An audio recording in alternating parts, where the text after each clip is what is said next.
Bonjour et bienvenue dans cette vidéo. Alors vous le voyez, je suis en extérieur, je suis partie me balader.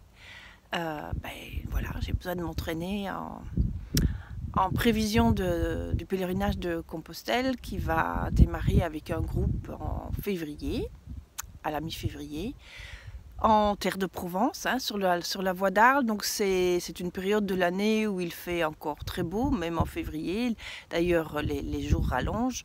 Et aujourd'hui, il fait gris, justement. C'est pour ça que je voulais vous faire la vidéo, parce que je voulais parler de la procrastination, hein, le fait qu'on remette toujours au lendemain. Alors déjà, je vais vous montrer ce que je vois devant moi. Alors, je vais tourner la caméra. Voilà, donc là, comme vous pouvez voir, je suis en train de marcher dans la garrigue autour de la montagne Sainte-Victoire. Et vous pouvez, voilà, ici tout le ciel environnant. Il fait, je vais me lever peut-être. Oups, voilà, comme ça vous voyez bien. Je vais me faire quelques pas. Vous voyez que le ciel est plombé. Voilà. Et c'est de ça justement que je vais vous parler. Je vais retourner ma caméra. Voilà, ça y est, j'ai retourné la caméra. Je me suis assise, en fait, je me suis installée pour mon pique-nique. Je voulais pour vous parler de la procrastination. Comme vous le savez déjà, je vous en ai déjà parlé à plusieurs reprises, nous sommes maintenant, ça y est, nous y sommes dans une année 7 en numérologie et la signification avec le tarot de Marseille, de cette vibration du 7, c'est le chariot. Le chariot qui décide de partir, hein, qui, voilà, ça y est, il est OK pour ça. Les choix qu'on a fait en 2022 dans l'année 6, puisque c'était le libre arbitre, ça correspondait au libre arbitre. Il dit oui à ce 6, et il dit oui au choix, et on y va. Donc nous allons tous vibrer de cette énergie-là cette année. Il y a donc cette possibilité d'avancer, justement. C'est une année hautement spirituelle, mais en même temps qui est synonyme de succès. Mais il y a des défis et il y a des possibilités de freins. Hein, voilà. Donc il y a toujours l'aspect positif et l'aspect plus négatif. Enfin, si je pourrais l'appeler ainsi, maintenant c'est toujours une aventure qui démarre avec une nouvelle vibration. Donc toujours intéressant d'aller voir ces deux polarités. Et dans ces aspects-là, justement, il y a là le moment où on dit oui. Alors je dis oui, je vais y aller, mais je ne vais pas y aller aujourd'hui, parce qu'aujourd'hui, par exemple, il fait tout gris. C'est vrai que j'avais prévu de venir marcher aujourd'hui, mais il a fait un temps magnifique toute la semaine, un plein soleil. Je mangeais dehors à midi, c'était magnifique, en pull, hein, voilà.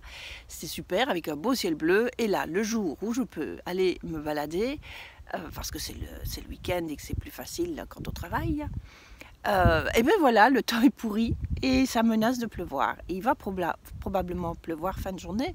Et donc il y avait cette question ce matin, si je remettais à la semaine prochaine, à demain, voilà, parce qu'aujourd'hui il pleut.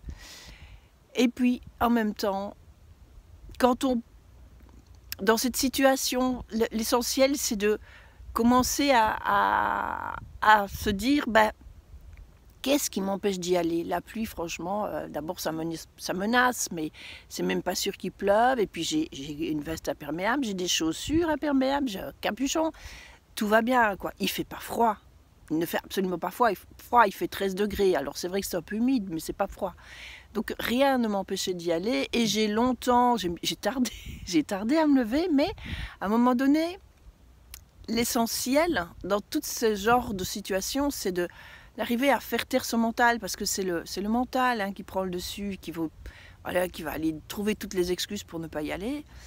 Eh bien, je l'ai laissé parler et je lui ai dit, bon, maintenant tu te tais, moi j'ai besoin de marcher, j'ai besoin de m'entraîner, j'ai besoin de prendre l'air, j'ai besoin de prendre la nature, mon corps a besoin de bouger, de s'exprimer, d'être au plein air et de sortir de chez moi. Donc, j'ai réussi à le faire taire et ça y est, je suis partie. Voilà, et je suis ravie d'être ici. En plus, comme il fait pas beau, il y a peu de monde, je suis vraiment tranquille, toute seule, j'ai toute la nature pour moi, toute seule, c'est formidable. Donc, voilà, en fait, c'était de ça surtout que je voulais vous parler, que cette année-ci, ça va être beaucoup comme ça. Le prince souverain de sa vie sur cet arcane, justement, il peut être le souverain. Et c'est ce prince-là, ce prince en lien avec sa part divine, avec ses tripes, avec sa part spirituelle, qui qui dit ok, qui lui est partant, mais il y a les chevaux en dessous, il y en a un qui va dire dans l'autre sens, non moi je vais aller par là, non moi je vais aller par là. Et en fait tout ça c'est le mental, c'est les émotions, c'est les craintes, et c'est de ça qu'il s'agit c'est ça le défi de cette année, c'est d'aller arriver à faire taire ce mental et à justement passer au-dessus, afin que ce mental vous serve et qu'il ne soit pas un frein en fait. Toute la question est là. Quand on n'y arrive pas, quand on n'a pas cette capacité, parce qu'il y en a plusieurs qui vont me dire mais je n'arrive pas, je procrastine, je le sais très bien. Et, par exemple, par rapport à Compostelle, il y en a beaucoup qui me disent je remets toujours au lendemain, il y a toujours quelque chose qui va coincer, ils vont trouver toujours toutes les excuses pour ne pas y aller, même s'ils en ont très fort envie. Il y en a qui remettent quantité de fois au lendemain, qui trouvent toutes les excuses, je ne peux pas prendre congé, j'ai peur de ne pas trouver à me loger, j'ai peur de me perdre, etc. Mais il y a des groupes, c'est justement pour ça que moi personnellement j'ai décidé d'encadrer des petits groupes de quelques personnes. Bon, c'est toujours en lien avec aussi les vibrations du tarot de Marseille, hein, pour aller à la découverte de soi, de qui nous sommes et se comprendre et arriver à vivre en conscience. Donc ça, expérimenter avec la marche sur le Compostelle, c'est super. Bon bref, je dévie de ce que je voulais dire. Voilà, donc je parlais de la procrastination. Donc quand vous n'y arrivez pas, parce que justement, malgré tout, le mental est plus fort, bon acceptez, ne vous culpabilisez pas, hein, ça arrive à tout le monde. Le tout, c'est justement de ne pas culpabiliser et d'aller voir pourquoi ce mental veut absolument prendre le dessus, de se poser des questions. Qu'est-ce que je risque si je le fais? De quoi est-ce que j'ai peur? Parce que souvent, ça peut être une peur. Donc, de quoi est-ce que j'ai peur? Qu'est-ce que je risque? Et surtout, qu'est-ce que je risque si je ne le fais pas? Si j'avais pas décidé de partir, si j'étais pas partie, je me serais traînée à la maison. Et fin de journée, j'aurais peut-être eu l'impression d'être passée à côté de quelque chose. Je ne le saurais jamais puisque je ne suis pas restée à la maison, mais peu importe. L'essentiel, c'est de me rendre compte que, d'avoir cette joie d'être ici. Parce que là, vraiment, c'est la joie. Là, je vais manger mon petit pique-nique et puis je vais continuer ma boucle et je vais rentrer contente d'avoir marché, d'avoir pris cet air, voilà, d'avoir vu de s'être aéré. Et puis quand on marche aussi, enfin personnellement, moi la marche, ça me donne, ça m'inspire, ça me libère, ça me libère le mental déjà. Donc je vois un rayon de soleil là devant. Et un tout petit, hein. Il va pas durer longtemps, mais je vois un petit éclat de soleil là-bas. Bref. Ce que je voulais encore vous dire, une autre petite chose, c'est que vous vibrez de l'année 7, comme tout le monde, c'est au niveau collectif, hein, parce que c'est 2023, mais nous vibrons tous aussi avec les vibrations nous concernant, c'est-à-dire qui concernent notre année personnelle. Moi, je suis une année 12 en année personnelle, et c'est une vibration encore où cette vibration-là nous lie, c'est le pendu.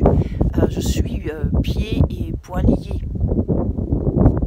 Et là encore, il s'agit encore, et c'est peut-être plus violent, plus marqué, on va dire, justement, le mental, on lui met les mains dans le dos, on l'empêche de me bloquer.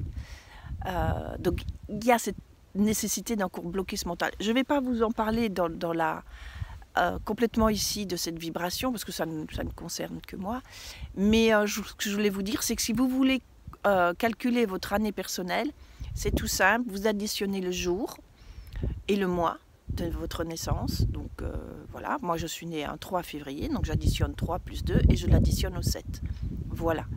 Si vous êtes né un 25, additionnez le 2 plus le 5, donc allez chercher le 7, plus votre mois, plus le 7. Tous les chiffres au-dessus du 22, vous les additionnez, puisque vous avez 22 arcanes du tarot de Marseille. Voilà. Si vous avez des questions, n'hésitez pas à les poser dans les commentaires. Et si vous voulez plus d'informations par rapport à votre année personnelle, vous pouvez revenir vers moi, me demander un rendez-vous et voilà, je vous explique tout ça. Je l'ai fait hier pour quelques personnes et j'ai eu plusieurs rendez-vous cette semaine et c'est vraiment intéressant d'aller voir les défis et les atouts de chaque année. Ça nous permet vraiment de vivre en conscience et de pouvoir se dépasser en quelque sorte. Mais est-ce que le mot dépasser est juste? Je ne suis même pas sûre. Mais d'être plus soi, d'être plus en accord avec son être profond, avec sa part, ce qu'on a voulu venir expérimenter sur Terre. Le mental, lui, il nous embête un peu justement parce que lui, il veut prendre les rênes. Il veut prendre les rênes et si vous regardez bien cet arcane, le prince, il n'a pas de reine. Le prince qui dirige ses chevaux, il n'y a pas de reine.